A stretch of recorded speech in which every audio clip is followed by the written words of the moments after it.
आ जाओ। जब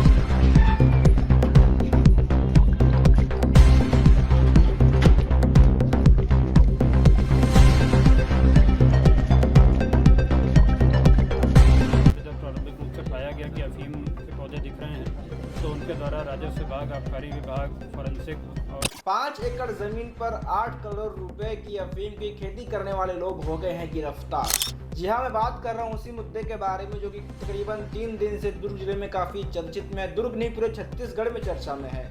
ये मामला है दुर्ग जिले के सामोदा का, जहां पर अफीम की खेती की जा रही थी अवैध तरीके से। अवैध में इसलिए कह रहा हूँ क्योंकि केवल 2 से 3 राज्यों में इसका परमिशन है, वो भी सरकार के लाइसेंस देने के बाद ही अफीम की खेती कर सकते हैं, जिसको सरकार ही वापस अपने पास लेती है। लेकिन उसके बावजूद भी दुर्ग जिले के सामोदा गांव में करीबन कुछ सालों से अफीम की खेती चल रही थी, वो भी काफ़ी बड़े पैमाने पर। और ऐसा बताया जा रहा है कि काफ़ी सुरक्षा गार्ड लगाए जाते थे ताकि जो श्रमिक काम कर रहे हैं खेत पे, उनकी सुरक्षा के लिए गार्ड लगाए जाते थे कि कोई गांव वाला उस खेत में एंट्री नहीं कर सके। जब ये मामले का पता चला, पुलिस ने खेत को संज्ञान में लिया। संज्ञान मिलने के बाद काफ़ी सारे नाम निकल कर आ रहे हैं। पहला नाम है विनायक ताम्रकार का, जिसको पुलिस ने मुख्य आरोपी बताया है। ये भाजपा का नेता भी रह चुका है, पूर्व किसान मोर्चा का अध्यक्ष है, और ऐसी खबर आ रही है कि इसे भाजपा से निकाल दिया गया है। दुर्ग जिले के कलेक्टर ने इस मामले को खुलासा करते हुए बताया है कि 3 आरोपियों को गिरफ्तार कर लिया गया, जिसमें से एक नाम है विनायक ताम्रकार का, दूसरा नाम है मनीष ठाकुर का, तीसरा नाम है विकास बिश्नोई का, जो कि वहां पर खेत में काम करता था। राजस्थान से 2 मजदूर बुलाए गए थे खास खेत में काम करने के लिए, एक विकास बिश्नोई और एक श्रवण बिश्नोई।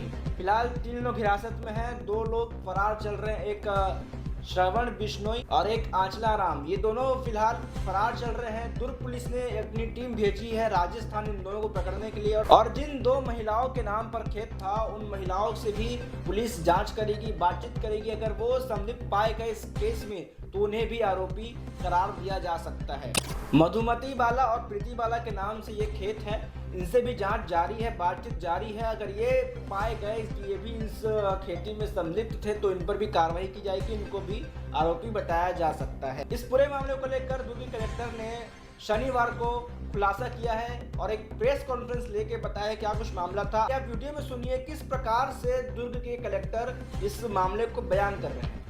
कल दिनांक 6 मार्च को पुलिस को सूचना प्राप्त हुई कि पुलगांव थाना क्षेत्र अंतर्गत ग्राम समोदा और जिंजरी की सीमा पर कहीं पर अफीम की खेती की जा रही है।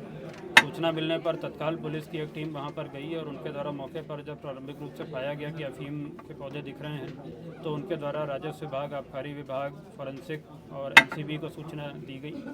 सभी विभागों के दल वहां मौके पर पहुंचे। उनके द्वारा एफएसएल के द्वारा इसकी पुष्टि की गई कि अफीम की फसल वहां पर वास्तव में लगाई गई है। सुबह से उस पूरी ज़मीन का सीमांकन किया गया।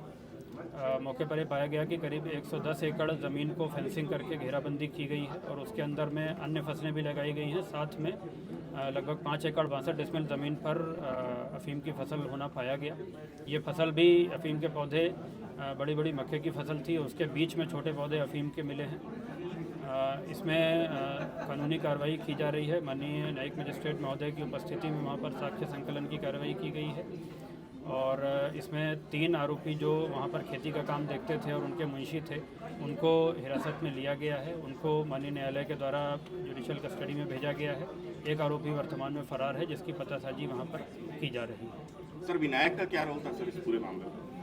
ये ज़मीन जिस पर ये फसल पाई गई है, ये ज़मीन 2 महिलाओं के नाम पर दर्ज है, परंतु वे महिलाएं कहीं बाहर रहती हैं और ऐसा पता चला कि उस ज़मीन पर पूरा खेती का काम विनायक ताम्रकार ही देखते थे।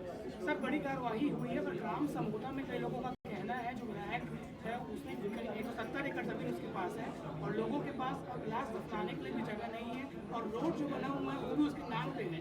तो इसको लेके क्या जांच होगी कि कितनी संपत्ति है, कितनी रजिस्ट्री है, क्या? जहाँ पर अभी ये खेती पाई गई है उस पूरी ज़मीन की तो जांच कर ली गई है, उसमें कोई भी शासकीय भूमि नहीं पाई गई है। इसके अलावा जो आप बता रहे हैं इसका एक बार जानकारी गांव वालों से लेकर के उसका भी पूरा प्रॉपर सीमांकन करवा लिया जाएगा और यदि कहीं कब्जा मिलता है तो उसको कब्जा मुक्त कराया जाएगा। समिति प्रबंधक को भी निर्देशित किया जाए सर डिटेल मंगाने के लिए? इनके द्वारा क्या क्या अन्य जैसे धान की खेती की गई है, धान कितना विक्रय किया गया, किस खसरे में क्या था, गिरदावरी में क्या रिपोर्ट आई, इन सब एंगल से भी जाँच की जा रही है और इसमें भी यदि किसी की लापरवाही मिलती है तो उसके खिलाफ भी कार्रवाई की जाएगी।